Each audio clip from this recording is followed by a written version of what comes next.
Welcome, everybody, to today's Mentor Time. Today, we're going to talk about don't ask me for an informational interview, ask for advice instead. And you'll see pretty quickly my bent in this, what I tend towards, and why I'm doing this today. Here's your today's takeaway. Make your ask small and focused, and you'll get much more. And we'll be talking more about it. First thing we're going to talk about. Informational interviews are dinosaurs. This is a party of one telling you that, but I'll tell you why. Then we'll get on to what it takes to do an effective outreach and get to a yes and get advice that you want. And as always, we end with what should you do? So there's really advice in both places, the effective outreach and what should you do. And I think all of you who are on and those who may be watching it in replay, you probably are doing much of this. And my goal was to get you a small focused recipe to take forward in case it's helpful. We'll talk more about it. So let's start with the dinosaurs. This is purely my view of it, but I can ask you, and I'm pretty sure I know what the answers are going to be, but please put in the chat, when do you think you last asked for an informational interview? It doesn't have to be exact. Can be a couple months ago, it can be a couple years ago, or you haven't ever done it, and that's fine. I'm just curious to see what you all are doing, knowing what I know about where you all are in job searching and in job promotions and things like that. So let's see what I'm seeing. Oh, yeah, thank you, Hiram. Stephanie said 2 months ago, okay. Peter says he's never asked for it. I'm not surprised, Peter, knowing how because I've worked with you and Stephanie for so long. I'll be interested to hear from Stephanie. And Chelsea always asks for a chat. Okay, that's great. Hiram says maybe years ago, and coffee chats. Good. You're tending towards where I want to go. I do hear from people who ask me about them, and here are the things they tell me. Sue, I need help focusing my career, meaning that's what I want someone to do in one of these informational interviews. This always gets me. I want to hear about interesting stories about people's careers. Like we have nothing better to do than regale you for an hour. I always think about all the countries I've lived in. And I think this is for novices in job seeking is at the underpinnings, even if they don't acknowledge it. Their hope is if I show I'm interested, maybe they'll help me get a job or make an in someplace. And that does sometimes work. But I want to go over with you what I'm still seeing, a June article from Indeed on what informational interviews really are. To me, the section says they're about learning and gathering information. And when I hear that, I either think of a baby bird being fed by its mother with its mouth wide open, or I don't know if you remember comic books that used to have the top of your skull come back and flip off and pour stuff into it, pour ideas into it. It feels so self-centered in one way to me when I think about what they're asking you to do. Several of the articles said 30 to 60 minutes. And I can tell you, even 15 years ago, when people asked me about them and wanted an informational interview to hear all about my company, we did have websites then, I would think, I don't have 30 minutes or a half an hour. And someone did some research, Rebecca Eaton, I believe her name is, so you'll see her later on. But the response rates are very low. They cited 15 to 20%. I chose 10% because it was an even number that I could show you on the screen, that there's going to be a lot of effort that you're putting into outreach, and the likelihood of getting a yes is quite small. One thing they recommend are a lot of different questions, and most of them are generic, basic. Tell me what your typical day looks like. And I'm thinking every day of mine is like a fire alarm. I don't know what it's going to be like. It just depends. What could you write better? I'm jumping ahead, but I wanted to make sure I helped people see the difference. Be precise and be focused. What 2 actions help you structure your day to focus on the work that contributes to your ROI in the company? This is one that they seem to love to ask. What do you love most about your job? This guy might say, I love working at home because I can pet my dog. That's not your job, but that's what he's responding to. Mightn't it be better to ask what 2 aspects of your job bring you job satisfaction? At least gets you towards culture and what the environment the person's working with. Another question, I was surprised to see this. Usually it's, please tell me about how you got promoted or got started. But one of the questions, what do you feel the major rewards of this job are? And I'm thinking, oh, you mean like a pool table or leaving early on Friday, or in this case, free coffee in the cafeteria? A better question might be, what 2 achievements are you most proud of contributing to? Because it helps you understand what they do that contributes to the ROI in a different way. And you'll notice a lot of times I specified 2. We seem to get I think I get better responses when I use 2 instead of give me a couple or give me 3 or something. 2 seems to be the magic for what I know. So let's go on to what does it take to do this effective outreach to get to yes and get advice. Ultimately, what you want is advice that's personalized to you by the person who can bring it to you. Mostly you're going to reframe a lot of what's out there already, but in a more proactive way. So you're going to be giving value to get value.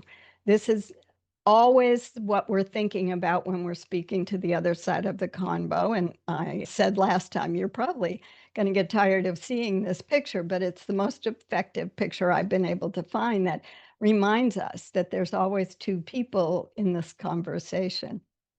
So here's what you're going to start with.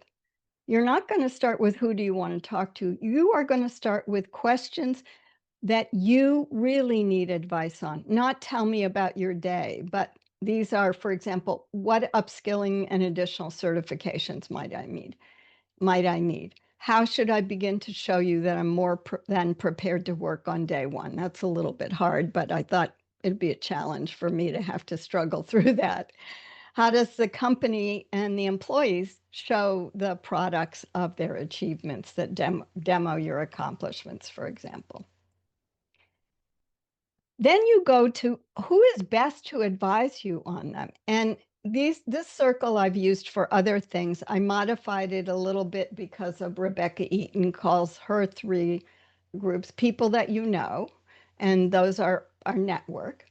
People who have connections to people, meaning you know these people, but you realize, oh, Ron knows someone at Xerox that maybe he could put me in touch with. And her 3rd area is LinkedIn search filters. And I want you to feel comfortable. I'll send the references out as links because Rebecca actually walks you through the series of steps to get to these search filters to find people who will be what you want.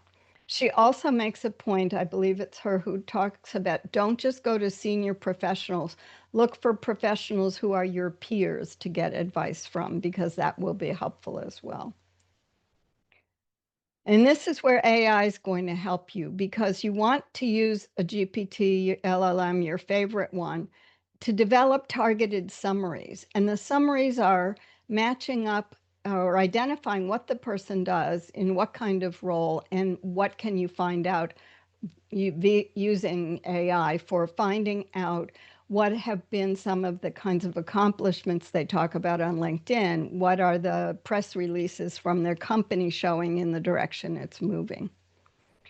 And then you can begin to match the people to 2 of your questions. You can have a long list of questions. You can do 2 to 4 questions, whatever you feel you need advice about. But you already start matching. Here's the 2 questions I need this person to answer. And then you'll start to see where there's overlap. While you're doing this, always locate how you're going to contact them. And these 2 links are specifically about how do you track down the hiring manager or the HR person. It's actually good for anybody. So It recommends using LinkedIn. It recommends using, if you've heard about hunter.io, which is a place to find emails, ways to find them on the company website, and all of that, so that you have a messaging modality for the strategy you're working on. All right, so what do you do now? I'm going to walk you through the process of the outreach. And this may sound funny, like, Sue, you already talked about collecting all this data. Don't you think I was organizing back in the red part of what I just presented when I said list your questions and all that? I can't be sure. So you know me, get out a spreadsheet. So on the first tab, put in all your questions. You can color code them, you can label them 1, 2, 3, A, B, C, however you want, but make sure they're there so that you can start using them in tab 2, where you're going to be listing all the information about the people that you want to get advice from, including, as I said, their contact information. That's the point at which you begin to identify each person's focus as you organize the data. And you're probably doing this all along, knowing all of you who are on here and probably watching the replay. I would open a spreadsheet immediately when I see any kind of list. So you want to start identifying which questions for which person and then why. And AI can help you identify, and you can decide what are the 3 strong points from the research that helps me create a tie to that person. It could be someone who graduated from the same institution as you, someone who had the same job at a different company from you, similarly a peer, a lot of different ways. And it can even be warm introductions. I occasionally get emails from people saying, I want to introduce you to so-and then you're going to decide on messaging. And this is where email helps us. But I'm beginning to see more people leaning away from this.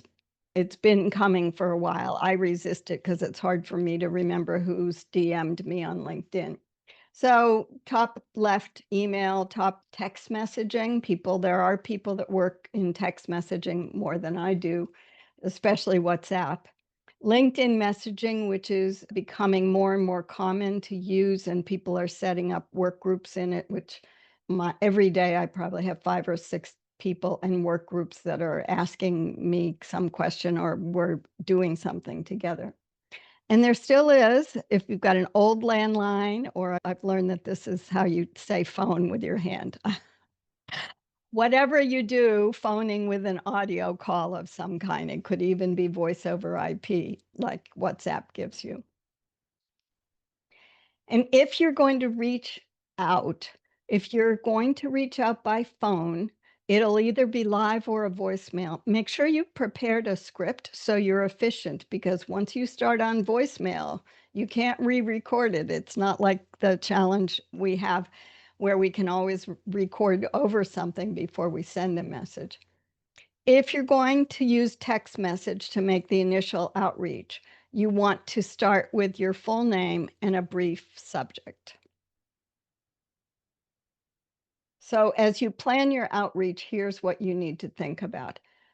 You have to have a very different, enticing subject line in your message if you're in email.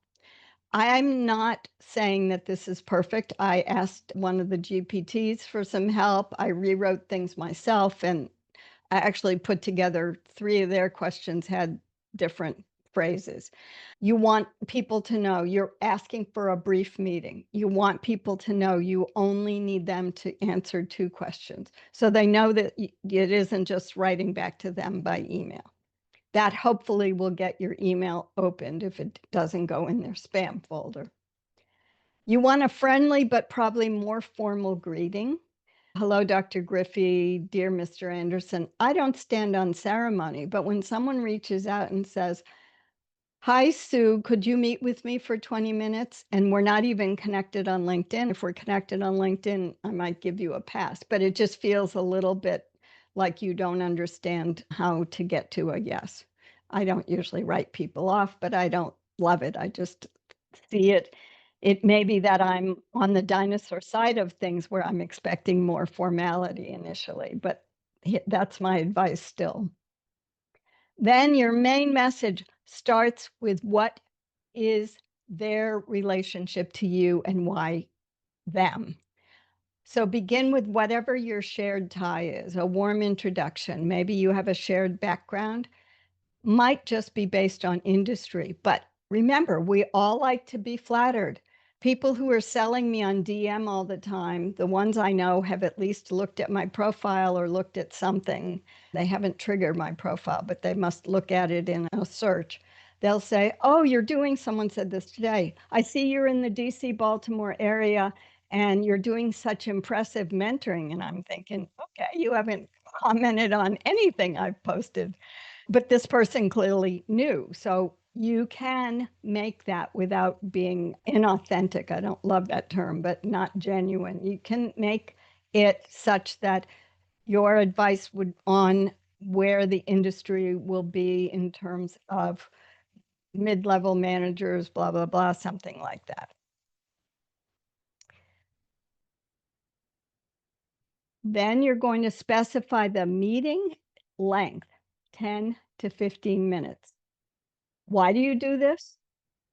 To remind them they're busy. I don't want to take much time.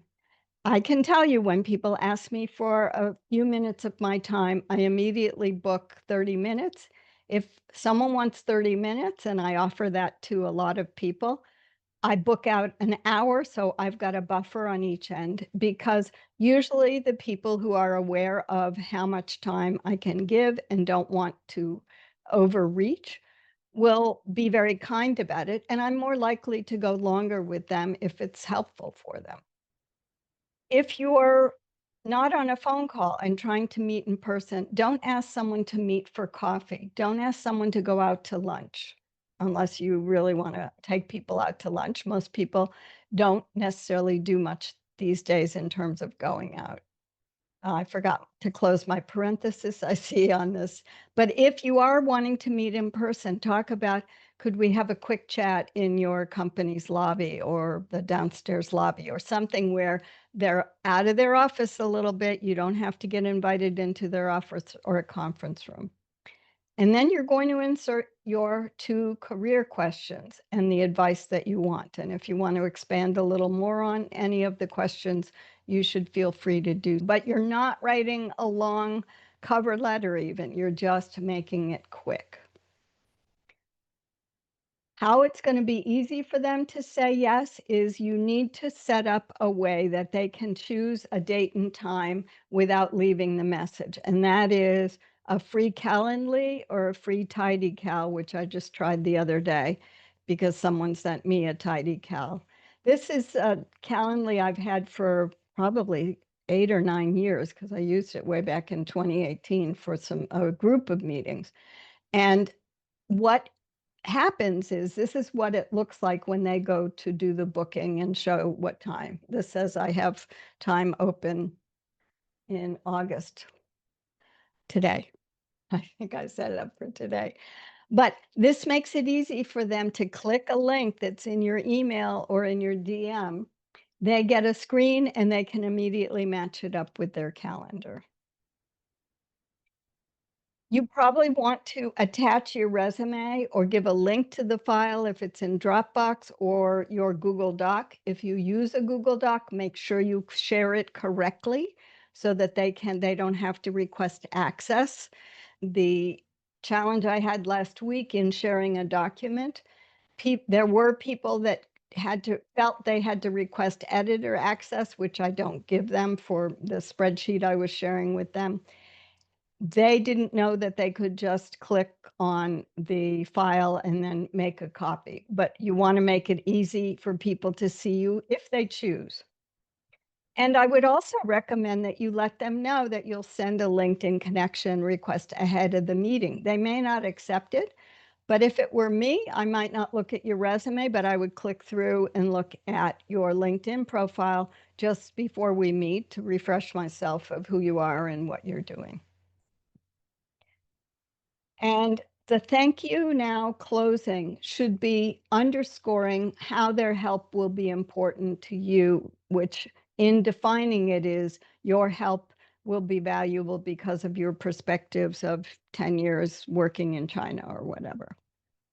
Make sure you end up with your full name, not just Sue, including your degrees. I think you should always have a signature block in your email. Why do they need all your contact information? They don't, but it looks complete. It helps people see that they've got a phone number to get in touch with you, email address, even though it's coming from your email, and also your LinkedIn, or I have YouTube in there, and they might say, oh, I might go look at that just for complete.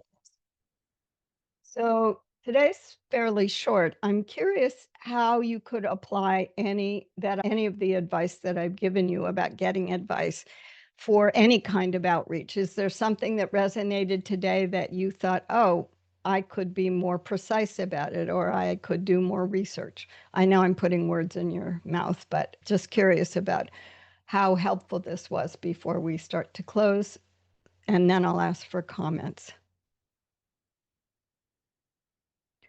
And if you'd rather unmute, we just have a small group today. You're welcome to do that as well. Stephanie says, not going out to lunch or coffee, since I sensed that was the case, but not sure. Yeah, most people don't do as much of that for a variety of reasons, including commuting, wanting to get their work done. And you can always offer it, but if you ask small, could we meet up in the lobby for a quick stand-up chat? People are going to feel like, oh, this person isn't trying to settle in and spend an hour of my time. Peter says he's agree. Yeah, you've asked people to meet for tea or coffee. I think that's great. Sometimes people like to get out of the office. Tea or coffee also doesn't imply a long commitment unless you're in the 8:30 a.m. coffee line, and then you have to wait a long time to get your coffee. All right, great. So a reminder for the takeaway: make your ask small and focus, and you'll get much more time. You'll get more time than this 10-minute arc that I tried to show here. So I'm going to stop there and stop the screen sharing. Today we don't need, oops, sorry, I'm doing the reverse wrong. There we go. And ask if people have any questions. Questions or comments, I should say. Anything that you want to discuss about today's advice, or you can, and please feel free to disagree with me, although it sounds the three of you. Actually, Stephanie, if I can put you on the spot, you said you had an informational interview 2 months ago, but you are in a different position. So I'd love to hear about it from you. Well, I love what I do, but sometimes you don't understand what a job entails, whether you don't want to leave when you love something that you're doing, or other people are interested in moving, which is what's happening with a colleague of mine. And so I was asking partly because of something she had said to me. It's sometimes you have a vision of what something is, which is what happened to my friend. And then when you get in the position, it's not what it is. And that has happened with me as well many years ago. So I think the informational interviews are useful for that too. It's like you have a vision in your head of what a position may be, but it's not really the reality of what would be a good fit with your personality. And that's what had happened with a colleague of mine. So it sounds like the difference there is neither one of you was trying to get something from the other person other than advice and perspectives, as opposed to job seekers that are constantly needing. I know I sound like I'm not at all in favor of them. I just feel like the term is overused. Interview makes it sound a lot of give me more information, give me more information. Yes, I think that's a great example to remind us all, including me, that you do have colleagues that want to know what it's like going into that department, or people asking you, what if I did take a job in Ebola? How was it the first time you went over, Stephanie, and all of that. So that I can see, whatever you want to call it. I just feel like informational interview needs to go the same way as the elevator pitches. Most young people nowadays don't know what that term means, thank goodness. It's still helpful for selling yourself in some way, but it doesn't have to be a pitch. So I appreciate you letting me put you on the spot. Anybody else have any comments? And it was helpful too, just to know how the flow is now and what is different. So I see Peter unmuted. Go ahead, Peter. Well, just I was gonna say I've never called it an informational interview, but I've always asked something more along the lines of I'm interested in what you do and I'd like to hear more about it or that kind of thing, especially early on when I was starting out and just back from Peace Corps kind of thing and trying to meet people that way. And I wish I had some of this advice back then about, I like the ask 2 to 4 questions slide that you had of how can I upskill to get ready for this kind of job, or what would help me to really look good for this type of work. That's always what I was trying to get at, but probably never had it stated quite that well. So yeah, I think this is a really good thing to talk about. This is really good too. It's helpful. Thank you. Anybody else have any perspectives, either unmute or in the chat? Happy to hear from you. I like the preparation of a script because I think we unconsciously tend to go on and on if we don't have a script. And so that's just like really good practical advice. Great, thank you. Yeah, most of what I write is for me. It's like I'm definitely one that needs a script, or I just go a long time for sure. Any last thoughts on today's topic?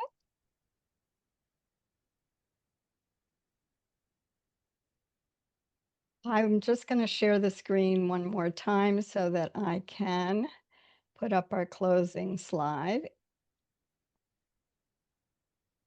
And you'll be getting these references that I used. They're just good reminders of things. I'll take Ron's place and say thank you all for coming. This was a good discussion. I've been wanting for years to put out the idea that informational interviews are dinosaurs, so I finally did it for this week. I think they have their place. We just have to retitle it and reframe it. You all know how to get in touch with us, but anybody who's watching this in the replay, we're happy to chat and happy to have more people join if you see this on YouTube. And the information here is free to distribute as long as you acknowledge Sue Mentors under the Creative Commons. So thanks, everybody. See you in 2 weeks on the 18th.